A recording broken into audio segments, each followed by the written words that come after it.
Éteins.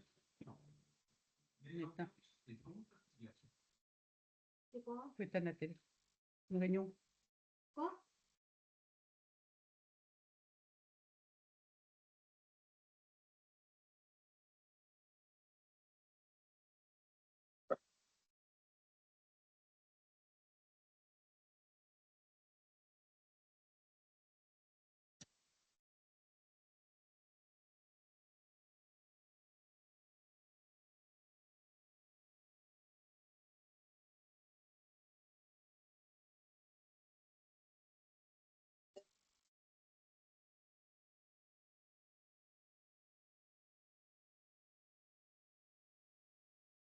Bonjour. Bonjour. Bonjour. Bonjour. Bonjour.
Il est 12h31, donc bonjour à tous, je suis Catherine Chaumat, je suis la directrice de la santé publique à l'ARS Occitanie. Donc bienvenue à ce webinaire sur la dématérialisation des certificats de décès. Donc je l'ai remis dans le chat, pensez à bien couper vos micros. On vous laissera lever la main ou poser vos questions dans la conversation après les présentations. La séance est enregistrée pour les personnes qui ne peuvent pas assister, donc elle sera mise sur le site de l'ARS avec des présentations. Donc si vous ne voulez pas être filmé, vous coupez vos caméras. Je vais vous donner quelques mots d'introduction, puis je passerai la parole aux deux intervenants. Donc, je rappelle que la certification électronique des décès représente un intérêt majeur pour la santé publique en permettant une surveillance réactive et pérenne de la mortalité par cause. Elle permet de transmettre les causes médicales de décès à l'INSERM en quelques minutes. Ses principaux avantages sont notamment la diminution des délais de production des indicateurs d'alerte et des statistiques de mortalité. Puisqu'on sait que je vous ai dit que c'était presque immédiat versus plusieurs mois par voie postale. Et bien sûr, ça améliore la qualité des données en utilisant l'aide en ligne pour la certification. Elle permet aussi la réalisation plus rapide des opérations funéraires et l'inhumation, ainsi que le suivi administratif et démographique. Le raccordement, en plus, permet de recevoir par voie électronique le volet administratif du certificat de décès lorsque le médecin rédige celui-ci via l'application. On vous dira ça un peu plus en détail. Et le raccordement est possible que l'on possède ou non un logiciel de gestion de l'état civil. Alors, je vais vous présenter les intervenants. Donc, Madame Leslie Simac, qui est de la cellule régionale Occitanie Santé publique France, l'Agence nationale de santé publique, qui va vous parler déjà des données, des chiffres et les taux de certification électronique dans les départements d'Occitanie. Et après, je passerai la parole à Madame Cartron de la Direction générale de la santé, qui va revenir un peu plus en détail sur les avantages de la dématérialisation et je crois qu'on fera une petite démonstration de l'outil. Donc, je passe la parole à Leslie. Donc, je vous dis, vous pouvez poser les questions dans le chat pendant la présentation et on ouvrira les séquences de questions à la fin des présentations. Et je rappelle, le format, c'est on terminera à 13h30 sans faute. Allez-y, Leslie, c'est à vous.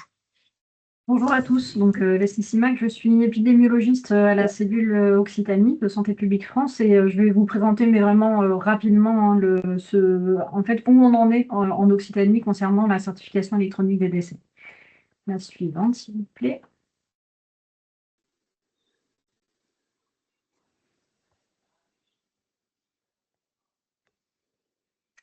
Donc ce graphique, en fait, celle d'avant, merci. Alors, pour l'évolution du taux de certification, c'est juste pour se rendre compte que finalement, entre 2021 et 2025, il a pas mal évolué, puisqu'il a quasiment doublé, mais avec une phase où on a quand même beaucoup stagné en Occitanie entre 2021 et 2022. 2023, c'était pas fou non plus, et entre 2024 et 2025, on a quand même noté une belle progression. Sachant que le taux qu'on observe en Occitanie varie toujours à peu près autour du taux de certification en France. La suivante, s'il vous plaît. Alors, ce que je vous ai fait ici, c'est une petite comparaison en fait entre novembre 2024 et novembre 2025, juste pour vous montrer les évolutions majeures, on va dire, du taux de certification dans la région. Sachant que quand même le gros point à souligner, c'est qu'on a atteint les 60% de certificats électroniques en novembre 2025. Et c'est des données qui ne sont pas tout à fait consolidées. Elles vont évoluer un petit peu, mais voilà, c'est une très très belle progression. Par contre, on a des disparités départementales qui sont assez énormes, puisque finalement, le minimum est à 15% pour l'Aveyron, et puis on atteint quasiment les 80% pour le département de l'Hérault. Alors, je vous ai mis à gauche le tableau avec les départements classés par taux de certification électronique. Donc, on retrouve quand même les gros départements dans le top 5, mais on a aussi d'autres départements comme le Tarn, par exemple, où on a un excellent taux de certification. Et ce que je vous ai mis à droite dans le tableau, c'est plutôt le classement par évolution, pour vous montrer que finalement, certains départements qui étaient un petit peu à la traîne, comme la Lozère, ont eu des évolutions assez majeures finalement sur l'année 2025 et que c'était important de le souligner. C'est un peu la même chose pour le Gers, le Tarn-et-Garonne et aussi le Lot, par exemple. La suivante, s'il vous plaît. Donc là, c'est juste deux illustrations finalement pour vous montrer quelles sont ces évolutions. Donc on est sur le département de la Lozère. Jusqu'en mai 2025, il ne se passe pas grand-chose. Le taux, il est généralement en dessous de 10%. Et puis, suite à la mise en place de différentes actions par l'ARS Occitanie, à partir du mois de juin 2025, on a eu une très forte progression du taux de certification électronique. La suivante. Donc c'est la même chose pour le Lot, la progression est un petit peu plus modérée, mais en tout cas on voit bien que suite à la mise en place de ces actions depuis l'été, on a une progression de l'utilisation de la certification électronique. La suivante. Donc là, ce sont les données sur la certification électronique réalisée par les infirmières. Donc merci Isabelle pour les données. Je vous les ai classées par taux, mais bon, c'est pas forcément le meilleur plan, mais voilà, on voit bien que l'Hérault est le plus gros utilisateur finalement en nombre de certificats. Mais on a aussi d'autres départements qui l'utilisent pas mal. Et même si le Lot n'a que 33 certificats électroniques, finalement, ça représente 9% de la mortalité qui est certifiée par ce mode. Ce qui est plutôt assez important. Donc on voit bien que les infirmières, finalement, commencent à prendre vraiment de l'importance dans l'utilisation et la certification électronique. La suivante. Je vous ai mis une petite diapositive pour vous parler quand même du raccordement des communes en Occitanie et en France. Donc, c'est des données qu'on a publiées dans un bulletin sur la certification électronique des décès. Donc, vous pouvez retrouver ce bulletin en ligne. Il a été publié en juin 2025. Et en fait, on a dans la colonne de droite l'estimation de ce qu'on pourrait avoir en pourcentage de mortalité si tous les décès de ces communes qui sont raccordées arrivaient de manière électronique. Ça veut dire que, par exemple, pour le département de l'Ariège, avec seulement 12 communes, on a 16% de la mortalité, mais dans l'Aude, avec 27 communes, ce qui paraît pas forcément beaucoup plus, on a 67% de la mortalité qui survient sur ces 27 communes. Et donc, si tous les certificats étaient certifiés de manière électronique, on aurait déjà un taux qui est assez important et qui permettrait derrière de suivre des tendances. Il faut noter quand même qu'au 1er avril 2025, au moment où le bulletin a été réalisé, il nous manquait Foix pour le département de l'Ariège, mais il nous manquait aussi Cahors et Montauban parmi les grandes villes de l'Occitanie. La suivante, s'il vous plaît. Et enfin, pour vous montrer des exemples d'utilisation, je vous ai mis donc à gauche le graphique concernant le suivi des décès avec mention Covid et à droite avec mention grippe. Donc concernant la mention Covid, ce que vous avez en bleu, ce sont les hospitalisations avec la mention Covid dans le système d'information civique. Sauf que ce système, à un moment donné, quand le Covid nous a un petit peu lâchés, il a été arrêté. Donc ça a été un petit peu plus compliqué de suivre certains indicateurs. Mais ce qu'on remarque quand même, c'est que les données de mortalité avec mention Covid collent assez bien finalement à ces hospitalisations en termes de tendance, bien sûr. Je ne parle pas des volumes. Dans la figure de droite, c'est les passages aux urgences pour syndrome grippal qui sont en bleu et les certificats électroniques avec la mention grippe en rose. Donc là, on a aussi des tendances qui sont assez similaires, mais avec un petit décalage sur la droite, c'est-à-dire que les gens passent d'abord par les urgences, et finalement la mortalité, on commence à l'observer un tout petit peu après, mais avec un décalage d'1 à 2 semaines seulement. Voilà, c'était pour vous montrer les principales utilisations de la certification électronique, mais bien sûr, on en regarde d'autres aussi sur d'autres causes de décès, et plus le taux va être important dans la région et surtout dans les départements, et plus on va pouvoir analyser finement ces données, ce qui n'est pas le cas actuellement, comme on est en pleine montée en charge du système, on se méfie assez de toutes les comparaisons qu'on pourrait faire sur une saison par rapport à la saison précédente. Voilà. Merci Leslie. Merci Leslie. Donc on voit qu'on progresse, mais encore on a un peu de marge de manœuvre, d'où ce webinaire. Donc je vais passer la parole à Isabelle Cartron. Donc elle reviendra. Donc on a vu les messages dans le chat sur le sujet des mairies et sur le sujet aussi des libéraux, des professionnels de santé. Donc allez, à toi Isabelle.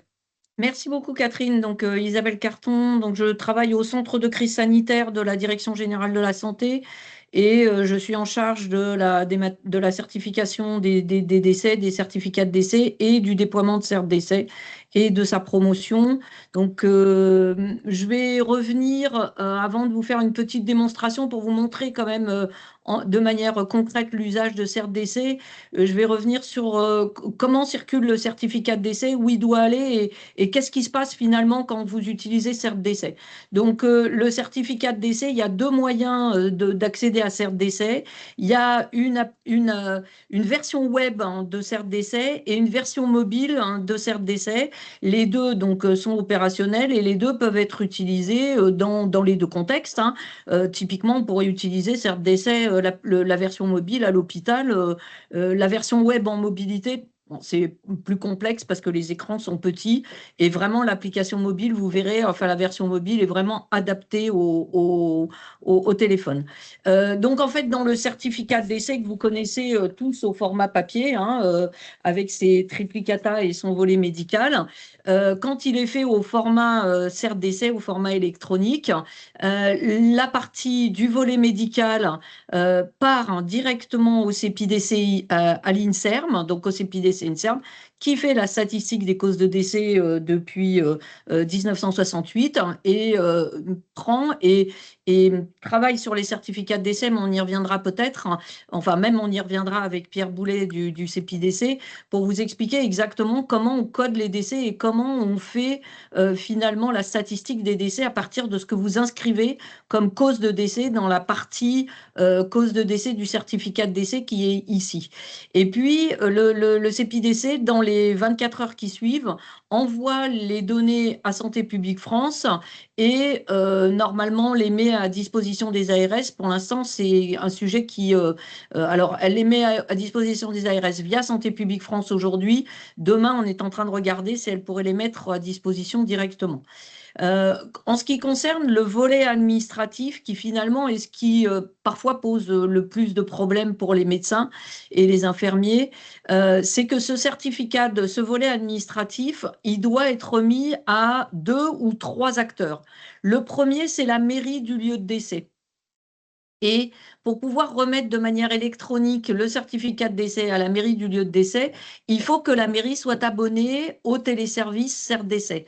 Et je reviendrai juste un peu après, je finis mon schéma et je reviendrai sur la question quand les mairies, alors quand les mairies ne sont pas abonnées et donc ne peuvent pas recevoir de manière électronique le volet administratif, dans ces cas-là, CERT-Décès, à la fin de la saisie que vous faites, vous indique que vous devez imprimer le volet administratif. Et dans ce cas, vous imprimez ce document avec un gros QR code qu'il faut remettre à la famille ou à un proche ou que l'établissement le mette à disposition de la famille quand ça a lieu en établissement.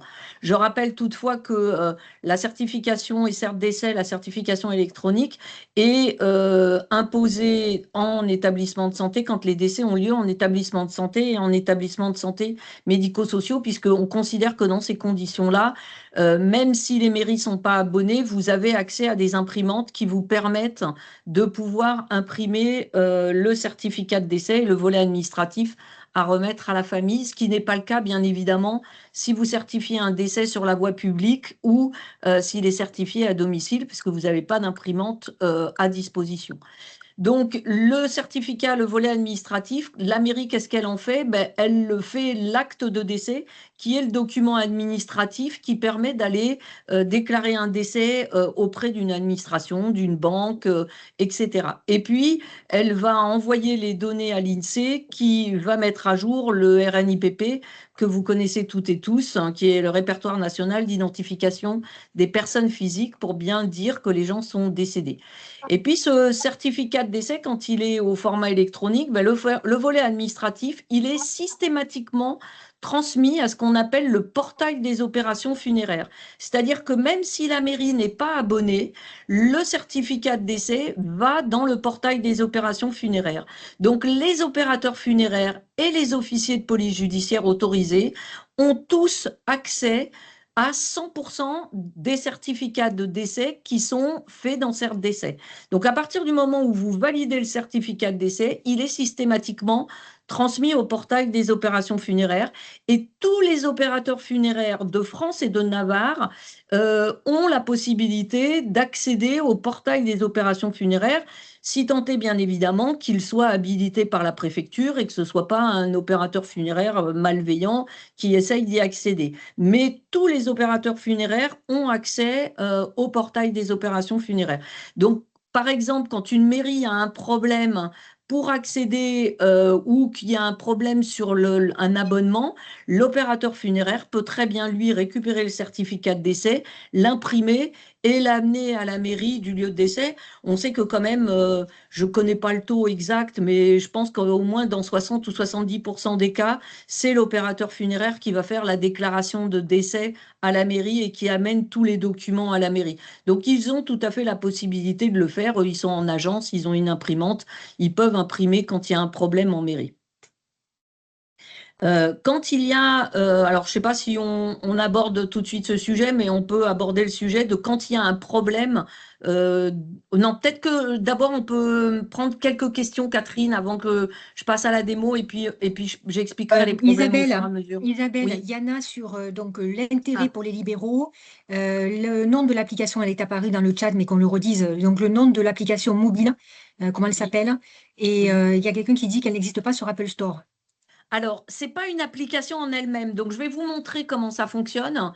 Ce n'est pas une application en elle-même. Je prendrai le partage dans quelques minutes et je vous montrerai. En fait, c'est via le navigateur intranet. Il n'y a plus d'application parce que l'application sur les stores nécessitait plusieurs semaines, voire plusieurs mois de travaux de qualification par les stores. Et donc, on perdait en efficacité quand on avait des nouvelles versions à mettre en œuvre. Donc, enfin, voilà, c'est pour ça qu'on est passé à des versions qui sont accessibles directement par Internet. Alors, lors du constat de décès à domicile, bien évidemment, vous ne pouvez pas imprimer, à moins que vous disposiez d'une imprimante. Donc, c'est pour ça que dans la version mobile de CERT-Décès, la première chose qu'on vous demande, hein, c'est le lieu de décès, puisque dans CERT-Décès, nous, on connaît les mairies qui sont abonnées ou pas abonnées. Donc, on vous donne l'information dès que vous mettez le nom de la commune. On vous dit si la commune est abonnée ou pas. Si elle est abonnée, ben, vous pouvez continuer. Si elle n'est pas abonnée et que vous n'avez n'avez pas accès à une imprimante, ben, bien évidemment, il faut continuer à faire malheureusement sur le format papier parce qu'il n'y a pas d'autres moyens dans ces cas-là. Donc la partie CERT d'essai, j'ai répondu, je vous montrerai. Ça, c'est pour l'ARS. Quel est le nom de l'application mobile CERT d'essai? Mais vous allez voir, je vais vous montrer. Et dans ces cas-là, on peut certifier en électronique. Oui, alors vous pouvez certifier en électronique, même si les mairies ne sont pas abonnées. Et vous pouvez certifier en électronique, même dans les endroits où vous n'avez pas de réseau. La version mobile de CERT d'essai permet de faire le certificat d'essai, même en l'absence de réseau. Ça peut arriver en ville, dans un quartier, dans un immeuble. Ça peut arriver à la campagne, ça peut arriver n'importe où. Et dans ces cas-là, vous pouvez faire le certificat d'essai, vous le rédigez, vous partez. Et dès que vous récupérez le réseau, le certificat de décès que vous avez validé part et est transmis ensuite aux opérateurs funéraires et aux mairies quand elles sont abonnées. C'est aussi très utile, il y a la notion d'officier de police judiciaire, mais notamment, par exemple, quand vous avez des obstacles médico-légaux, ça permet aux officiers de police judiciaire de récupérer tout de suite le volet administratif et ça permet aussi à la mairie de savoir qu'il y a un obstacle médico-légal et un certificat de décès qui leur sera transmis à un moment donné, puisque en attendant les opérations et la levée de l'obstacle médico-légal par le procureur. Est-il possible de garder des formulaires papier? La question est, est-ce que vous pouvez en avoir quelques-uns en cas de défaillance de CERT d'essai ou du système? Je dirais oui, forcément, quoi. On ne peut pas vous garantir qu'à 100%, il n'y aura pas d'anomalie. La preuve, il y en a eu une, il y a pas ce week-end, mais le week-end d'avant, il y a eu une anomalie sur Ubi qui a empêché de transmettre automatiquement les données aux mairies et aux opérateurs funéraires. Par contre, CERT d'essai fonctionnait encore et donc vous pouviez rédiger les certificats de décès et les imprimer. Par contre, ce qu'on s'est rendu compte qu'on n'avait peut-être pas bien mesuré, c'est qu'en fait, on a pu mettre un message d'information sur la version web de CERT d'essai et on ne s'est pas reporté ce message sur la version mobile. Donc, les professionnels de santé qui étaient en libéral n'ont pas forcément eu le message qu'il y avait une anomalie. Donc, ça a généré un peu d'énervement et de frustration des uns et des autres. Je vous prie de bien vouloir nous en excuser. On va essayer de résoudre ça le plus rapidement possible et de remettre bien de la communication partout. Alors, nonobstant, sur le portail des opérations funéraires, notamment, il y avait une communication qui avait été mise en œuvre. Il y avait une communication qui avait été mise en œuvre sur le portail auprès des opérateurs funéraires. Alors, bien penser à fermer votre micro, la personne qui a son micro ouvert. Donc, juste pour répondre aux remarques. Donc là, vous avez vu, on a mis l'accélérateur pour passer à la dématérialisation depuis 2025. Donc, le but, c'est qu'on passe de 60, qu'on augmente notre pourcentage de certificats de dématérialisation, en Occitanie. Donc, on est en train de faire le message qu'on donne aux libéraux, aux médecins et aux infirmiers libéraux. On le donne aussi aux mairies et on le donne aussi aux opérateurs de pompes funèbres. Donc, le but, c'est qu'on passe tous ensemble à la dématérialisation. Et donc, bien sûr, dans l'attente, donc on ne donne plus de certificat de décès papier aux établissements de santé et aux établissements médico-sociaux depuis l'année dernière. Merci, monsieur. Et voilà, pour les libéraux, on est en train de faire le maximum pour que vous puissiez passer à la dématérialisation. Et on envisage de mettre une date limite pour ne plus remettre de certificat papier. Isabelle, tu peux continuer. Oui, alors il y a une question de Patricia qui dit dans de nombreux cas, la famille attend avec impatience ce fameux certificat papier. Que doit-on leur répondre pour les rassurer? Alors, normalement, dès que vous faites le certificat de décès au format électronique, si vous voulez l'imprimer, vous pouvez l'imprimer. Quand il est fait au format électronique, si la mairie est abonnée, normalement, vous n'avez pas à l'imprimer et il n'y a plus d'impression.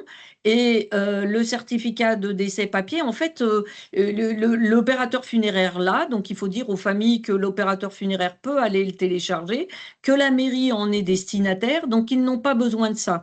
Néanmoins, on a remplacé ce certificat par une attestation de rédaction, donc qui est disponible dans les documents complémentaires de CERT d'essai pour ceux qui certifient en établissement. Pour les libéraux, c'est quelque chose qu'on va mettre en place progressivement cette année. Et ensuite, quand on utilise la version mobile de cert d'essai, à la fin de la saisie du certificat de décès, il y a la possibilité de renseigner un numéro de téléphone qui va permettre d'envoyer le numéro du certificat de décès que vous avez établi à la personne à qui vous avez, la personne qui correspond au numéro de téléphone que vous avez saisi. Et dans ce cas-là, quand les opérateurs funéraires appellent, la personne peut dire oui, le médecin a bien fait ou l'infirmière a bien fait le certificat de décès, voilà le numéro du certificat pour que vous puissiez, voilà le numéro du certificat et au moins les opérateurs funéraires savent qu'ils peuvent aller directement sur le portail, sur le POF, pour aller télécharger le certificat de décès. Alors, quand vous remplissez le nom de la ville, si c'est en format, s'il y a un format web, si c'est un format web, normalement, non, il n'y a pas d'information sur le format web parce que on considère que si, il y a une information à la fin de la saisie. Quand vous validez le certificat de décès, il y a le cert d'essai vous dit si vous devez imprimer ou pas imprimer le certificat de décès en fonction de l'abonnement ou pas de la commune. Donc, normalement, vous avez tout le temps une information, que ce soit version web ou version mobile, vous avez toujours une information. Alors, elle n'est pas située au même niveau, mais vous avez toujours l'information sur s'il vous faut que vous imprimiez ou pas. Par ailleurs, dans cert d'essai, et je vais prendre la main si je peux pour montrer. Alors, je vais enlever ça. Voilà, vous devez voir mon écran. Je vais laisser peut-être 2 secondes pour que ça ait le temps de s'afficher pour tout le monde. Donc, dans l'application cert d'essai, je vous montrerai comment on y accède, hein, mais donc dans l'application cert d'essai, vous avez ici la liste, si potentiellement vous voulez le savoir, hein, mais normalement, cert d'essai le calcule automatiquement, mais vous avez la liste des mairies qui sont abonnées. Donc, si on prend par exemple, je vais prendre le premier, l'Ariège. Voilà, donc, alors je suis sûre. Ah oui, pardon, c'est une bêtise. J'étais sur l'environnement de test, donc forcément, il n'y a pas forcément grand-chose. Donc, on va aller sur la production.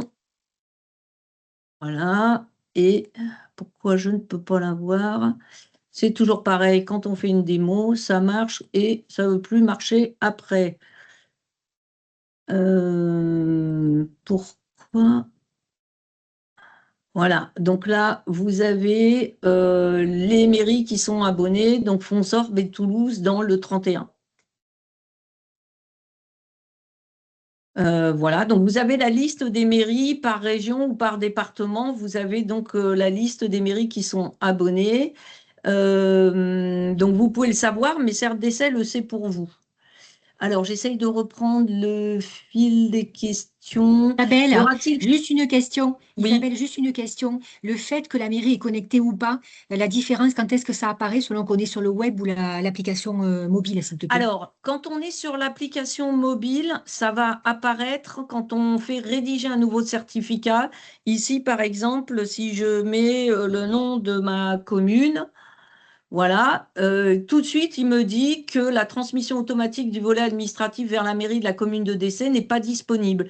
Vous devez donc imprimer le volet administratif en vous connectant à l'application cert d'essai. Donc, vous pouvez l'imprimer via l'application web. Après, il vous dit est-ce que vous voulez continuer ou pas. Si vous voulez continuer, vous pouvez le faire. Sinon, vous dites non. Et voilà, il enlèvera des brouillons dans quelques heures et vous allez pouvoir le faire. Si vous le faites à partir, alors je vais me connecter. Je vais me connecter.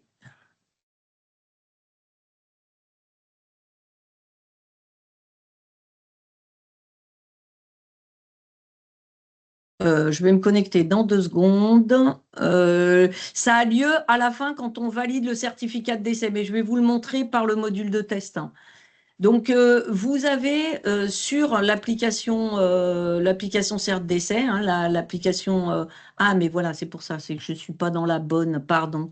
c'est moi qui fais une bêtise. Donc, vous l'avez à la fin de la rédaction du certificat de décès. Donc, je vais vous montrer comment on rédige un certificat de décès. Donc là, je suis dans une application de recettes. Et sur CERT décès, quand vous êtes ici dans la page d'accueil de CERT décès, si je prends la bonne... Attendez.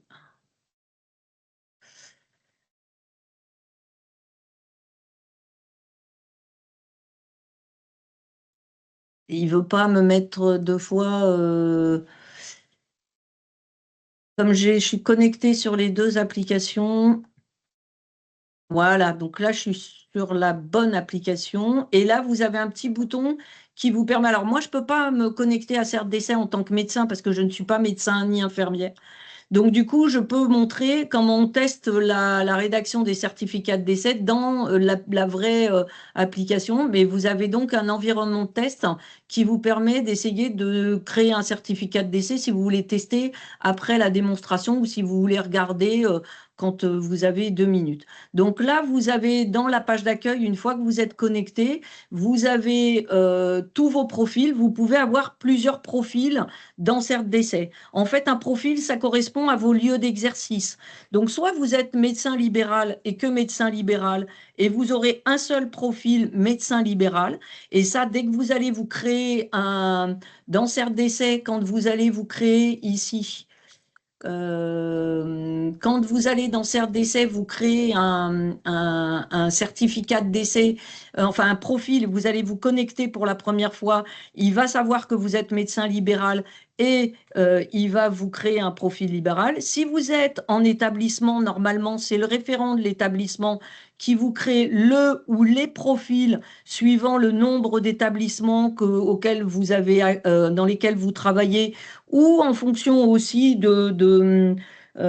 par exemple, d'une organisation particulière dans un établissement. Si vous avez plusieurs lieux, plusieurs établissements, il y a des fois des établissements qui font plusieurs profils pour des médecins ou qui en font qu'un.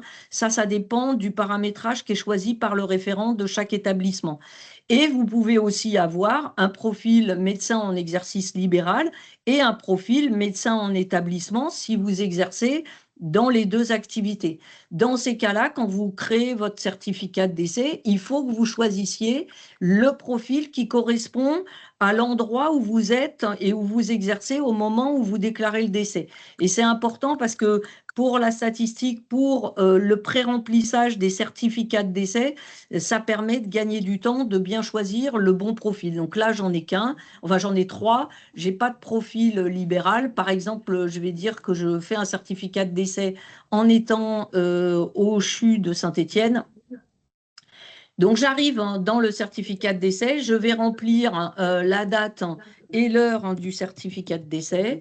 Je rappelle que à défaut de date et heure constatée du décès, ne se remplit jamais à l'hôpital, ni en établissement de santé médico-sociaux dans lesquels on considère que forcément le décès a été déclaré et identifié dans les 24 heures qui suivent le décès.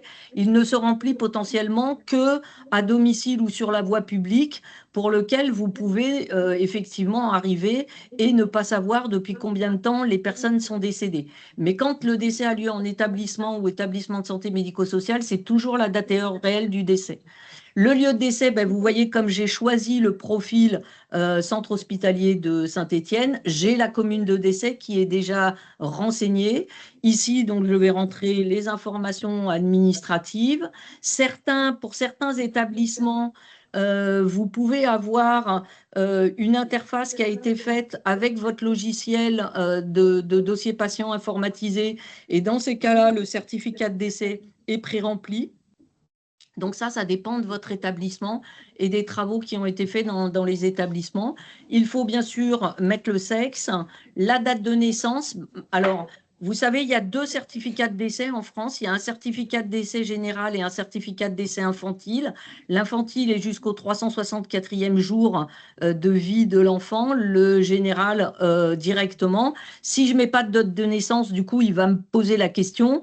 Et d'un point de vue de la mairie, il vaut mieux quand même mettre une date de naissance. L'adresse du domicile du défunt, si vous l'avez, c'est plus facile pour la mairie et c'est mieux. Et ensuite, les opérations funéraires, vous avez de l'aide. Si vous vous souvenez pas dans quel cas il faut cocher, alors obstacle médico-légal, je pense que c'est facile, voilà. Mais par exemple, les opérations de mise en bière, quand est-ce qu'il faut que je fasse une mise en bière immédiate ou que j'impose une mise en bière immédiate? Donc, vous pouvez ici automatiquement aller voir les informations qui vous permettent d'avoir de l'aide en ligne. Donc, une fois que j'ai fait la partie volet administratif, je passe à la partie cause de décès et je vais laisser mon collègue Pierre Porta du CEPIDC peut-être alors vous indiquer, c'est pas lui qui a la main, mais vous indiquer comment on remplit et au moins quelques informations, ça va pas durer 3 heures, mais au moins quelques informations pour vous aider à bien remplir les causes de décès. Au moins les grands principes, Pierre. Alors bonjour, Pierre Boulet du CEPIDC, donc le centre d'épidémiologie sur les causes de décès, sur les causes médicales de décès. Alors avant tout, le VM, j'aimerais revenir dessus, mais il peut être utilisé que pour des motifs de santé publique. Si jamais quelqu'un vous demande, par exemple, de réutiliser le VM pour faire valoir ses droits d'héritage, c'est pas possible. Nous, on reçoit les informations des causes de décès anonymisées juste pour des motifs de santé publique. Donc pour ça, c'est le CEPIDC qui gère ça en ce moment. On fait ça d'après des directives internationales, donc on utilise la classification internationale des maladies. C'est pour ça que dans la classification, il y a un modèle de certificat, il y a des règles pour le codage, c'est pour ça que ce certificat il ressemble à ça et pas à autre chose, et qu'on peut comparer à l'international. Donc ces données, on les utilise nous pour produire la base statistique des causes de décès, et on transmet dès qu'on peut l'information à la veille sanitaire, donc Santé publique France entre autres. Et du coup, ce VM, il est à voir comme un questionnaire sur la cause du décès du défunt avec les éléments que vous avez au moment de sa rédaction. Donc il est composé de 2 parties. La première sur les causes de décès, où on va devoir décrire le processus morbide avec comme intention, nous, de notre côté, et c'est la définition de la classification internationale des maladies, d'en déduire la cause. Alors, je vais vous lire la phrase exacte.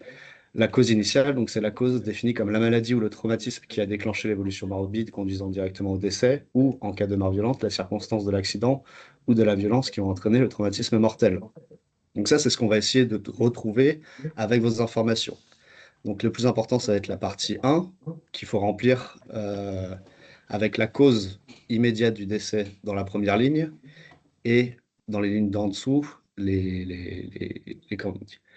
qui a conduit à la ligne du dessus, avec, dans la dernière ligne que vous remplissez, ce qui a entraîné ce processus morbide.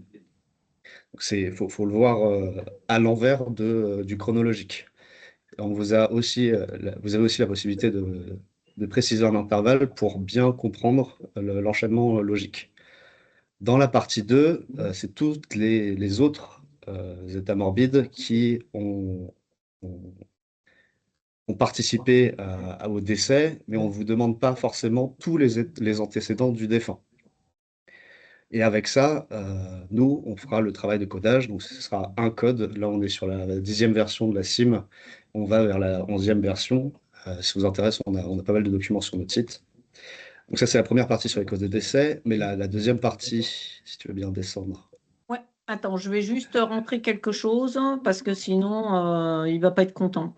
Ouais, ouais. Là, j'en profite. Il y a un autre avantage par rapport au papier, c'est toutes les aides qu'on peut apporter à la rédaction du certificat, donc que ce soit des commentaires au moment où vous validez du texte ou au moment de cocher une case. Donc on est en train de revoir ces aides avec tous les retours qu'on a eus. Donc là, vous voyez par exemple là-haut, FDG, c'est pas reconnu. On a une aide qui vous dit qu'on ne comprend pas ce qui se passe. C'est pas encore en place en prod, mais ça fait partie des améliorations et des avantages de la certification électronique.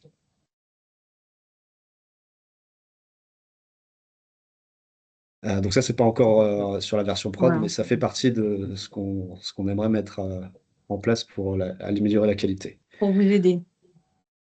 Donc si tu descends sur les La les partie informations 2. complémentaires. Donc ça, c'est une autre partie du questionnaire qui nous aide aussi sur le codage, qui fait aussi partie des recommandations internationales, qui sont obligatoires sur la version électronique. J'aimerais juste revenir sur quelques-unes. Donc le lieu de décès, pas de problème. La mort subite, je sais qu'il y a eu pas mal de questions sur mort subite, mort inattendue. Donc on a rajouté des aides pour bien préciser. Sur les circonstances apparentes du décès, comme je l'ai dit, on vous demande au moment du décès, avec les éléments que vous avez, de nous préciser quelle est la circonstance décès. Alors, elle est plus obligatoire, elle était obligatoire jusque-là, on a fait évoluer ça parce que beaucoup de médecins, enfin de professionnels de santé, maintenant que les infirmiers ont le droit de certifier, utilisaient indéterminé comme inconnu. Indéterminé, c'est pour une mort violente, et c'est par exemple si on a un noyé, on ne sait pas si c'est un accident, un suicide ou un meurtre, on sait que c'est une mort violente, on peut mettre indéterminé. Par contre, si on ne sait pas, là, du coup, on peut laisser inconnu, donc on peut recliquer si tu recliques sur mort naturelle, voilà, c'est plus obligatoire. Indéterminé ne veut pas dire inconnu, ça on va le repréciser dans les aides. Voilà.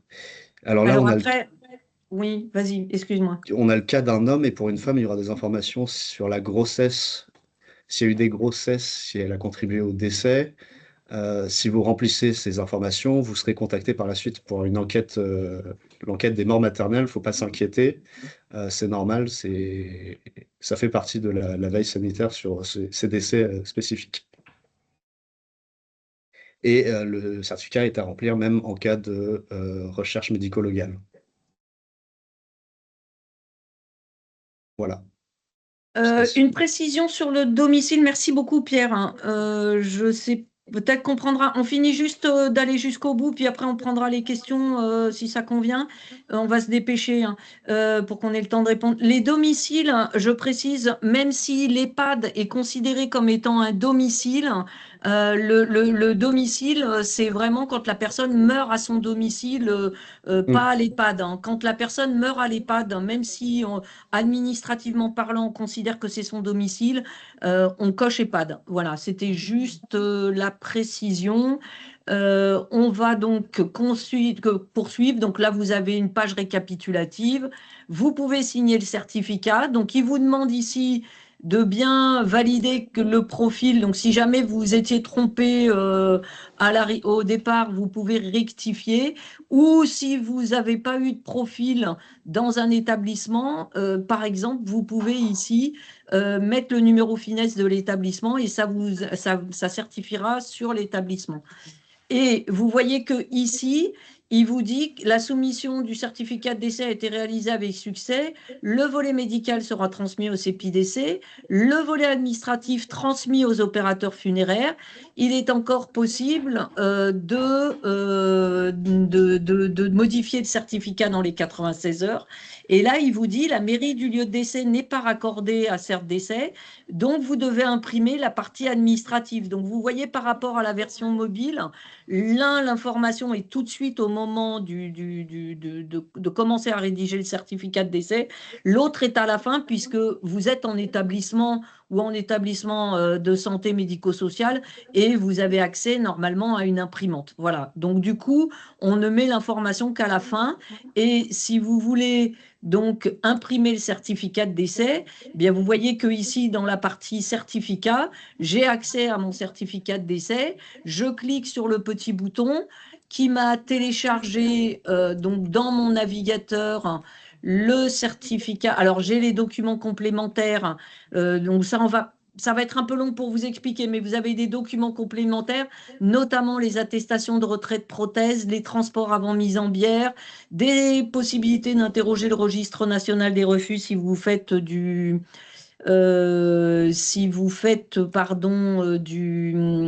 des greffes. Et là, si vous voulez donc télécharger le volet administratif, vous devez cliquer sur le petit truc de téléchargement et vous voyez ici que j'ai généré mon document, mon volet administratif. Alors là, il n'y a pas de QR code là actuellement sur la version de recette, mais vous voyez que vous avez toutes les informations et vous n'avez plus qu'à imprimer le volet administratif administratif. Voilà. Donc ça, c'est pour la version web. Pour la version mobile, alors j'avais préparé, donc je vous montre sur la version mobile, que si vous ne la connaissez pas, vous faites certes d'essai, tout attaché, mobile. Et là, vous avez certes d'essai PWA. Alors, le nom est un peu bizarre, je vous l'accorde. Mais donc, sur votre navigateur, sur votre téléphone portable, vous allez dans votre navigateur, vous tapez certes d'essai mobile. Vous allez trouver, donc, le premier qui arrive, c'est certes d'essai PWA. Et là, alors, moi, j'ai déjà enregistré mon téléphone, mais il y a une première étape d'authentification de votre téléphone qu'il faut passer avec votre carte ICPS, qui vous permet ensuite, c'est une fois, vous le faites une première fois et après, vous arriverez directement sur cette page qui vous permet, avec un code d'authentification, d'arriver et de rédiger votre certificat de décès, comme on a vu tout à l'heure, avec une présentation différente, mais l'idée est exactement la même, donc je ne vais pas vous refaire la démonstration complète pour qu'on ait le temps de répondre aux questions. Catherine ? Oui, j'avais levé la main parce que alors il y a un certain nombre de questions. Alors vos référents pour pour recevoir des certificats papier quand vous en avez besoin, ce sont les délégations départementales. Monsieur Gentilhomme l'avait écrit, donc ce sont les délégations en proximité. Après il y a une question sur la formation des infirmiers pour faire des certificats de décès. Donc même si vous n'avez pas passé à la phase d'expérimentation, vous pouvez vous inscrire auprès de la direction du premier recours à l'ARS pour pouvoir vous inscrire et avoir une formation. Après, je crois, Isabelle, il faudrait remontrer parce qu'on a des questions sur comment je peux avoir le support, certes, d'essai. On a une nouvelle question sur la liste des mairies raccordées. Alors, sur la liste des mairies raccordées, vous avez sur le site de l'ARS Occitanie, on a mis une page avec un lien. Alors, et sinon, voilà, remontrer par, voilà, ouais, je vais remontrer par l'outil. Voilà, c'était parce que je n'étais pas connectée au bon endroit. Donc, vous avez, là, je suis bien sur la version de production de certes d'essai. Donc, vous faites mairie, établissement, vous choisissez votre région. Donc, on va choisir l'Occitanie, vous faites filtrer. Et là, vous voyez que vous avez toutes les mairies. Après, si vous voulez chercher une mairie particulièrement, par exemple, si je veux chercher Foix, je vais chercher Foix, je filtre, et là, je vois que la commune de Foix, quand elle apparaît, et on voit sa date d'abonnement ou de raccordement. Donc, novembre 2025, vous voyez que Foix s'est abonné au téléservice très récemment. Donc, ça, vous pouvez avoir. Sur la page d'accueil, vous avez un certain nombre de documents et vous avez aussi des petits tutos qui vous permettent de pouvoir rejouer, revoir comment on fait, aider quand c'est notamment sur la version mobile pour la première étape d'embarquement de son téléphone mobile. Donc là, vous avez des tutos, vous avez 2 tutos ici, vous avez des tutos ici. Donc, n'hésitez pas, c'est des tutos très courts qui font pas plus de 2 minutes, qui vous donnent l'essentiel pour vous aider. Et après, Isabelle et Monsieur Poulet, on a une question sur l'aide, le support, quand on a des problèmes de connexion. Le support. Là, il y a une FAQ et contact. Donc, vous avez ici nous contacter. Vous avez un formulaire que vous pouvez remplir. Sinon, vous avez le numéro de téléphone. Donc, le support, alors malheureusement, le support n'est accessible qu'en heure ouvrée. On aurait bien aimé que ça soit 24/24. Malheureusement, on n'a pas les moyens d'avoir du support 7 jours sur 7. Donc, c'est 8h à 18h30 et le vendredi 8h à 18h.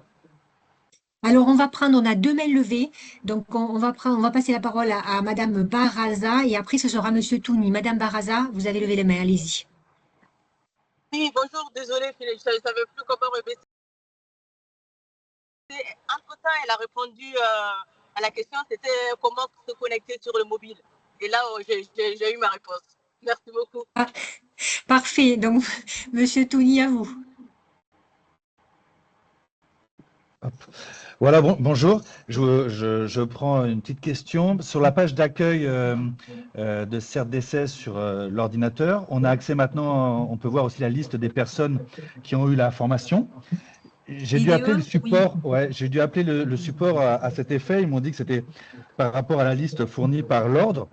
Et là, j'ai un désaccord, parce que moi, je suis conseiller départemental pour le 3048. La liste que vous avez fournit pas de numéro de téléphone pour une grosse majorité des libéraux, alors que si on prend le même annuaire qui est fourni par l'ordre sur le site de l'ordre, bien sûr, les libéraux, nos numéros de téléphone portable sont joignables. En revanche, la liste que vous avez fournit un numéro de fixe pour l'ensemble quasiment des personnes qui sont salariées. Ce qui est un peu d'ailleurs l'inverse, puisque sur le site de l'ordre, on ne fournit pas le numéro des salariés, puisque c'est le numéro de leur établissement. En fait, les deux listes ne sont pas du tout conformes. Et, Ouais. Alors, je l'ai nous, signalé on la récupère du RPPS, hein. L'ordre doit la récupérer de son propre, Donc, on va vérifier ça. Je vous remercie de l'avoir signalé. Alors, ce qu'il faut que vous sachiez, c'est que pour les infirmiers et infirmières, à partir du moment où vous avez eu la formation, que vous avez validé la formation, vous allez sur le portail de l'ordre. Sur le portail de l'ordre, vous validez le fait que vous avez eu la formation. Ça permet de uploader, enfin, vous devez uploader votre attestation de formation et à partir de là, l'ordre va transmettre au RPPS l'information et va créer ce qu'on appelle un savoir-faire. Et donc, nous, on se base sur ce savoir-faire qui est spécifique pour les IDE pour récupérer la liste. Sauf que nous, on récupère les numéros de téléphone qui sont dans le RPPS. Donc, on va regarder ce point-là, Monsieur Touni, pour voir effectivement où peut-être qu'on met le mauvais champ, hein. On va vérifier ça et on va essayer de... Voilà, si je on prends va mon cas, vérifier moi ça. j'ai beaucoup cherché avec mon nom, du coup c'est plus facile. Oui, Mais, oui, par bien exemple, sûr. pour le RPPS, j'ai un numéro de téléphone sur le RPPS, donc c'est peut-être la colonne fixe à la place de la colonne portable, ou je sais pas. On s'est peut-être trompé, hein. On va vérifier. Après, néanmoins, pour les gens qui ont besoin de faire appel à un IDE ou à une IDE, à partir du nom, dans Google, ils trouvent les numéros de Oui, bien téléphone sûr. portable. Bien Mais sûr. on va corriger, on va regarder, je le note, le problème du numéro de téléphone.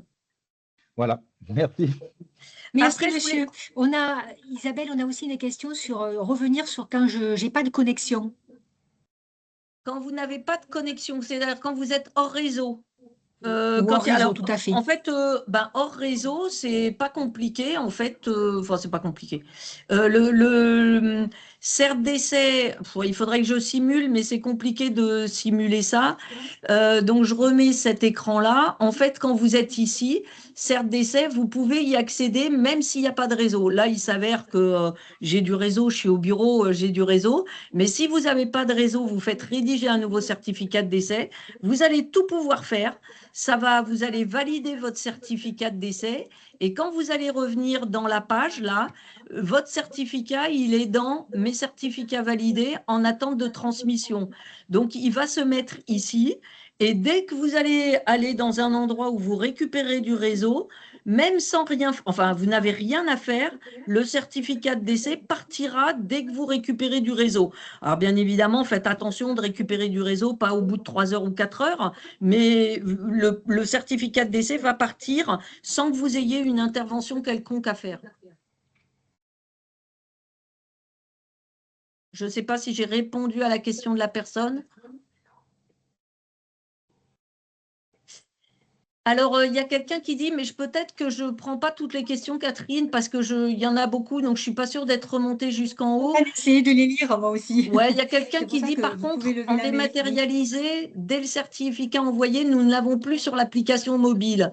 Avons-nous la possibilité de retrouver les certificats que nous avons faits en dématérialisé? Oui, tous les certificats que vous faites sur l'application mobile sont en réalité, vous les retrouvez dans votre application web, dans la page certificats. Ici, tous les certificats que vous faites, quel que soit l'endroit où ils sont faits, sont répertoriés ici. Et donc, vous avez accès. Et ici, par exemple, vous pourriez les réimprimer, vous pourriez les modifier parce que les modifications et les réimpressions ne se font pas sur l'application mobile. C'est un point qu'on est en train d'instruire pour voir comment et dans quelles conditions il serait possible de vous permettre d'accéder au certificat de décès que vous avez validé sur votre application mobile et de pouvoir potentiellement les modifier directement sur l'application mobile. Ça pose des questions de sécurité auxquelles il faut qu'on soit très vigilant.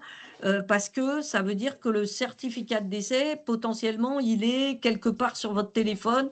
Enfin bon, bref, ça pose des questions de sécurité qui jusque-là nous ont un peu arrêtés. On est en train de regarder si on peut trouver des solutions pour sécuriser ces certificats de décès, notamment en cas de perte ou de vol de vos téléphones, de votre téléphone mobile.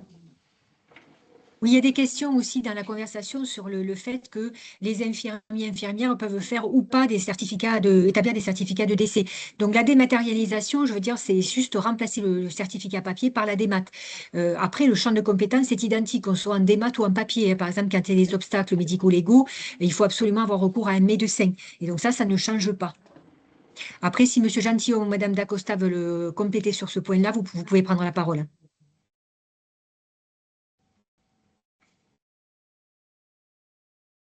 Bon, je pense qu'on Donc, a ils ne répondu veulent- dans Allez, le. allez-y. Pardon, Géraldine. Oui, allez-y. On a répondu dans le chat. Il y a pas mal d'infos. J'ai mis le lien dans le chat sur les infos qu'on a mis sur le PAPS, sur la certification, où il y a tous les liens et les contacts s'il y a des questions sur cet aspect-là. Mais effectivement, la certification électronique ne change pas le cadre d'exercice des IDE pour certifier les décès. Ah, alors, il y a une question aussi de Cahors sur l'habilitation, qu'ils n'arrivent pas, Cahors n'arrive pas. Il faut nous contacter, je vais mettre dans la conversation l'adresse mail du support pour les mairies, parce que pour les mairies, c'est directement la DGS qui fait le support. Donc, je vous mets l'adresse pour les mairies. Contactez-nous, on verra avec EBI, on verra comment vous aider côté Cahors si vous avez un problème. Allez, on prend 3 questions et après on terminera la réunion. Alors, il y a Madame Maillet, Marie Maillet qui a levé la main. Allez-y, Madame. Oui, pardon, bonjour. J'étais par rapport aux obstacles médico-légaux. Si on est appelé, qu'on se déplace au domicile du patient et qu'on voit qu'il y a quand même un problème et que ce n'est pas de notre ressort, à ce moment-là, est-ce que nous pouvons,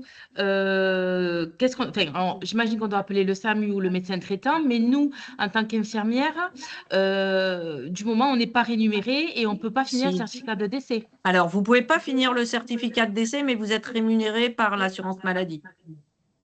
D'accord. Et comment on fait pour faut faire le justifier forfait. Bah, vous l'indiquez, de toute façon, ils savent, après, ils auront le certificat de décès avec l'obstacle médico-légal, donc vous inquiétez pas, ça marche très bien. Et vous allez sur D'accord. votre espace pro et vous suivez la procédure. D'accord, ok. Merci. De rien. Monsieur Docteur Lecoeuvre. Oui, bonjour. Les infirmiers sont habilités à faire des certificats de décès. Est-ce qu'ils sont également habilités à faire des certificats de mort naturelle pour une famille? Et si c'est non, qui peut le faire? Et est-ce que nous, du coup, on peut retourner sur un patient à qui on n'a pas fait le certificat de décès, qui aurait été fait par un infirmier, pour pouvoir faire le certificat de mort naturelle? Alors, l'infirmier a les mêmes droits que vous en termes de documents complémentaires, c'est-à-dire qu'il peut tout à fait faire l'attestation. C'est un point qui a été mis en lumière justement pendant l'expérimentation, puisque il y avait beaucoup d'assurances qui refusaient les documents faits par les infirmiers. Donc, c'est un point qu'on a bien spécifiquement mis dans le décret et dans les textes. Donc, les infirmiers font les documents complémentaires et ont autorité pour le faire et les assurances ne peuvent plus leur refuser. Après, bien évidemment, à partir du moment où ce n'est pas vous qui avez constaté le décès, pour moi, ce n'est pas à vous de faire un document complémentaire. Merci pour la réponse. Je vous en prie. Il y a peut-être encore une question, il nous reste 3 minutes. Oui, Monsieur Rouet. Alors, il y avait Monsieur Rouet. Avec le micro, c'est mieux. Bonjour à tous. Je suis conseiller ordinal donc dans le Lot et les questions qui se posent, vous avez quand même répondu à d'un certain nombre de points, surtout au niveau des formations, parce que les infirmières libérales demandent à faire des formations, demandent à qui s'adresser et on a une liste Calliope. Dans la liste Calliope des organismes formateurs, il n'y a rien de spécifique sur les certificats de décès. C'est la liste complète de toutes les formations certifiées, donc c'est très difficile d'avoir quelque chose. il me semble qu'il y a quelques années, il y avait au niveau de Montpellier l'Institut médico-légal qui faisait des formations et je pense qu'on devrait peut-être mettre cet établissement en avance, d'abord parce qu'il est en Occitanie, qu'il est en proximité et ça permettrait peut-être aussi aux infirmières qui ont fait la formation il y a longtemps et elles se plaignaient un petit peu de ça, d'avoir au fur et à mesure de pouvoir accéder à un diaporama qui puisse réamorcer leur formation. Parce que formées il y a 3 ans, elles ne font pas des certificats de décès toutes les semaines et au moment où elles sont appelées, ça devient compliqué. Ensuite, c'est au niveau infirmier, il est attendu une mort naturelle. Et quand une infirmière libérale est appelée sur un patient qu'elle ne suit pas, très souvent, il y a une réticence pour lever cet obstacle médico-légal. Et je pense que ces informations-là devraient être passées aux infirmières un peu plus. Alors, par votre entremise ou la nôtre, je ne sais pas, mais la réticence, très souvent, elle est à ce niveau-là. Ensuite, je voudrais compléter aussi, c'est vrai que la liste que l'ordre transmet, c'est une liste de numéros, uniquement de numéros, de portable, pour les infirmières libérales. C'est-à-dire que toutes les autres infirmières qui ont été formées et qui sont salariées dans un EHPAD ou dans un établissement, une HAD ou quelque chose du même style, n'ont pas de numéro indiqué parce que c'est à leur établissement de les joindre.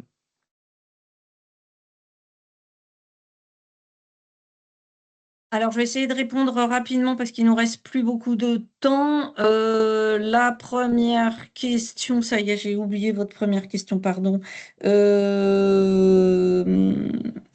Excusez-moi. Sur les organismes de formation. Ah oui, les organismes de formation. Sur les formations. Les organismes de formation, donc, alors pour Montpellier, je ne sais pas dire pour l'instant. Moi, je ne les connais pas tous, puisque justement, voilà, on pourra vous faire, enfin, je pourrais faire passer une liste de ceux que je connais qui diffusent la formation et l'ARS pourra compléter si elle connaît, si des IFSI ou notamment Montpellier propose la formation. Mais moi, je peux vous donner déjà une liste, je donnerai à l'ARS Occitanie une liste.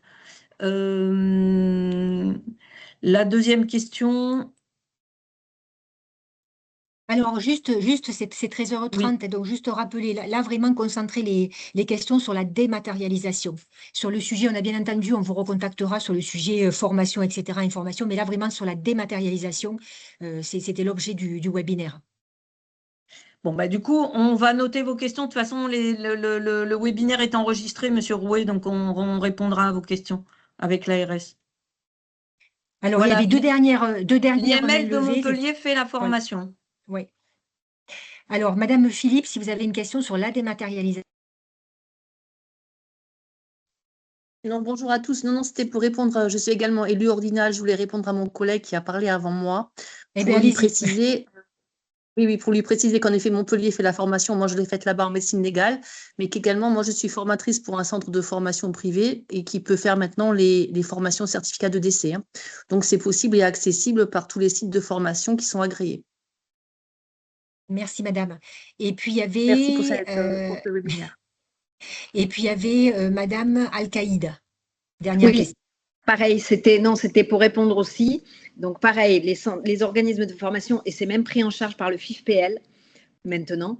Et ensuite, pourquoi les salariés, c'est leur établissement qui doit les joindre? Non, en fait, les salariés n'ont le droit de pratiquer des certificats de décès que sur leur lieu de travail et pendant leurs heures de travail. Donc, on est d'accord. C'est pour ça qu'il n'y a pas d'autre numéro de téléphone pour eux. Tout simplement. Oui, mais on va regarder pour enlever les numéros, corriger la liste. Après, vous avez la liste sur l'ordre, enfin sur le portail de l'ordre sans problème. N'ont pas, voilà, ils doivent être sur leur lieu de travail pour pouvoir rédiger un certificat. Oui, bien sûr, bien sûr. Dans leurs horaires. Après, la formation, dans le protocole de formation, dans l'arrêté de formation, il y a une formation obligatoire et il y a un module de formation additionnel qui peut être proposé aussi par les organismes de formation, qui permet justement de revenir plusieurs semaines ou plusieurs mois après sur les causes de décès, les difficultés rencontrées, les questions que les infirmiers et les infirmières se posent. Aujourd'hui, ce module-là est optionnel, mais s'il est proposé, les infirmières peuvent se reformer ou en tout cas se compléter leur formation après quelques mois d'usage. Excusez-moi.